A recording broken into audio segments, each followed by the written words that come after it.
ये साल एक ऐतिहासिक साल है क्योंकि इस साल सदियों से लंबित एक सपना, देश की एक बड़ी आबादी का एक सपना इस साल की शुरुआत में पूरा होने जा रहा है। राम भक्तों की लंबे समय से आस्था रही है कि अयोध्या में भव्य राम मंदिर का निर्माण हो।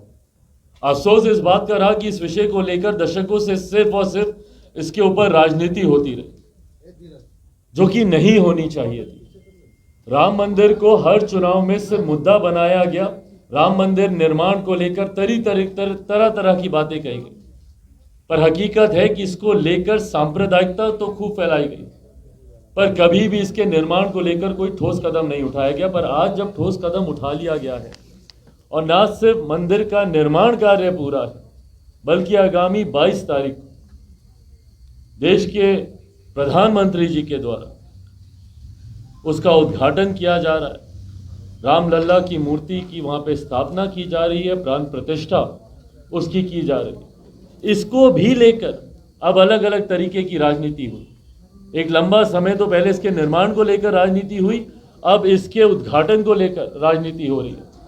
किसको निमंत्रण दिया जा रहा है, किसको निमंत्रण नहीं दिया जा रहा है, इसको लेकर जिस तरीके की बयानबाजी चल रही है, और ये मेरी समझ के परे है कि बिहार के नेताओं को, बल्कि आपको तो खुश होना चाहिए भैया। हम लोग माता सीता के प्रदेश से आते हैं, सीतामढ़ी हमारे ही प्रदेश का हिस्सा है। हम लोग को तो और खुश होना चाहिए कि एक भव्य राम मंदिर का निर्माण हो रहा है। उतना ही खूबसूरत माता सीता का मंदिर हम लोग सीतामढ़ी में भी बनाए।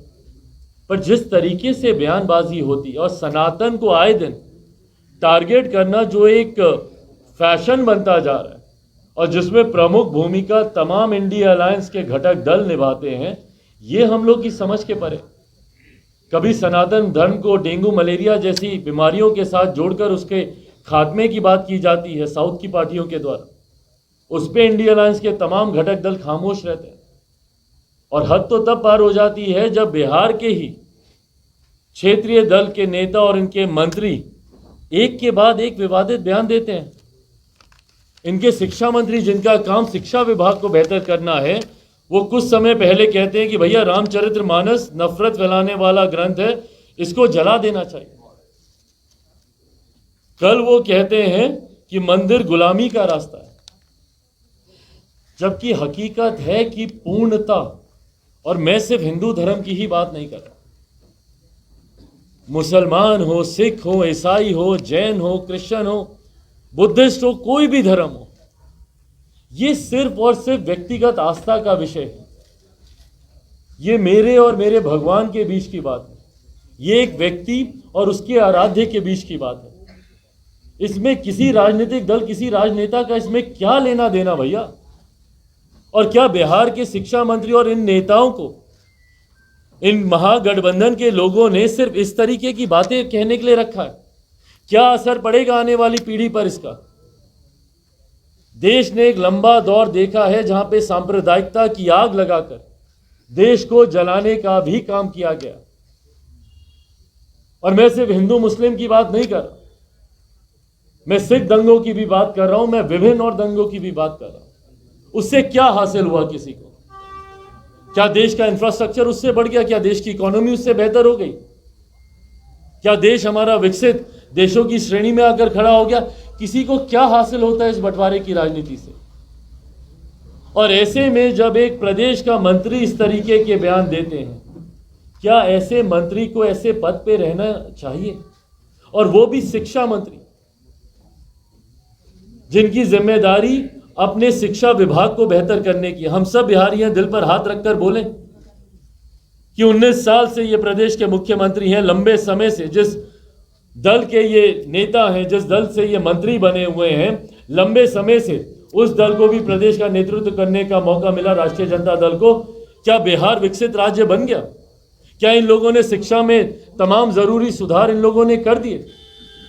कल हम बछवाड़ा गए थे, वहां पे 9 घरों में आग लग गई, 4 लोग वहां पर जलकर मर गए, जिसमें से एक 8 महीने की गर्भवती महिला भी थी, वो तक उसमें जलकर मर गई।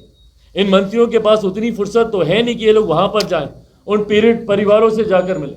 पर जब हम बछवाड़ा में वहां पर गए वार्ड नंबर 9 में, वहीं पर जहां उस परिवार से हम मिल रहे हैं, ठीक पीछे एक विद्यालय था। कल हम अपने सोशल मीडिया हैंडल पे भी हम उसका वीडियो डालें। टीन का ऊपर वो छप्पर डला हुआ है, उसके नीचे जमीन पर ठंड के समय में जमीन पर बच्चे बैठकर वहां पे पढ़ाई करने के लिए मजबूर हैं। क्या हमारे शिक्षा मंत्री को बिहार की ये दुर्दशा नहीं दिखती है? क्या शिक्षा मंत्री की ये जिम्मेदारी नहीं है कि वो जाएं, कम से कम वहां पे भवन तो बनवा दें? कौन नहीं जानता भैया कि बिहार में शिक्षा के क्या हालात है। और यही कारण है कि आज भी मेरे बच्चों को कोटा जाना पड़ता है पढ़ाई करने के लिए।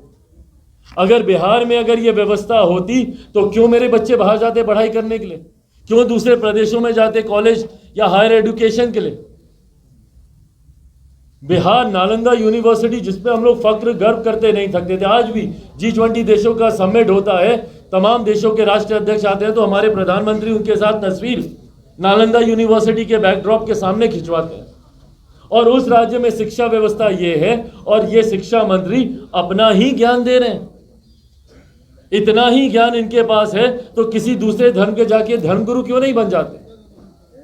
पर इस तरीके के विवादित बयान देना सिर्फ और सिर्फ लोगों की भावनाओं के साथ आप खिलवाड़ कर, लोगों की आस्था के साथ आप खिलवाड़ कर रहे हैं, जो कि कतई सही नहीं, जिसको कतई ही सही नहीं ठहराया जा सकता।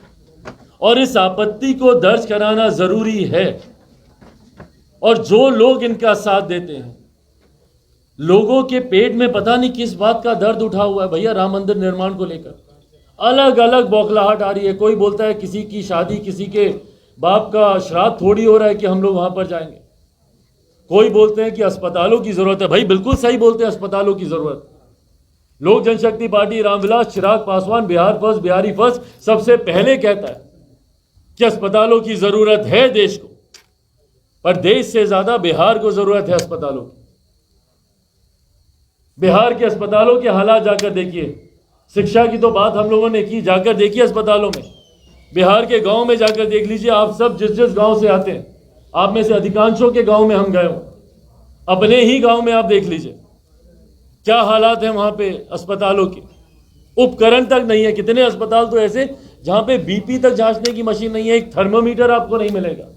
ये है बिहार के अस्पतालों के हालात।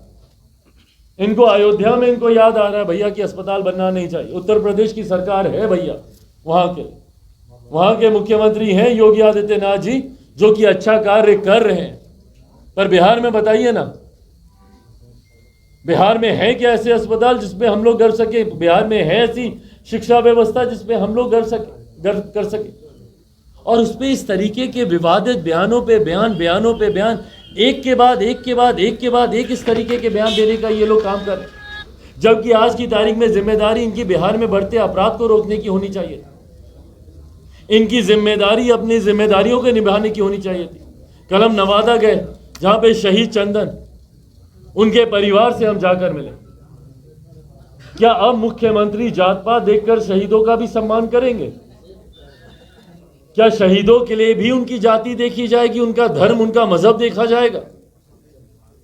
आप सब लोग गए होंगे उसके घर पर, शहीद चंदन जी के घर पर। टिन के घर में, टिन की छत के नीचे उनका परिवार रह रहा। क्या इसके लिए उसने अपना सर्वोच्च बलिदान दिया? क्या हम लोग इतना तक नहीं कर सकते कि एक शहीद के परिवार को उनके जाने के बाद उनके परिवार को एक सम्मानजनक जिंदगी दे सके? क्या इतना करना किसी सरकार के लिए बहुत कठिन कार्य है क्या? कितनी लागत लगेगी भाई उसमें? और उसमें आपको लागत क्या लगानी है?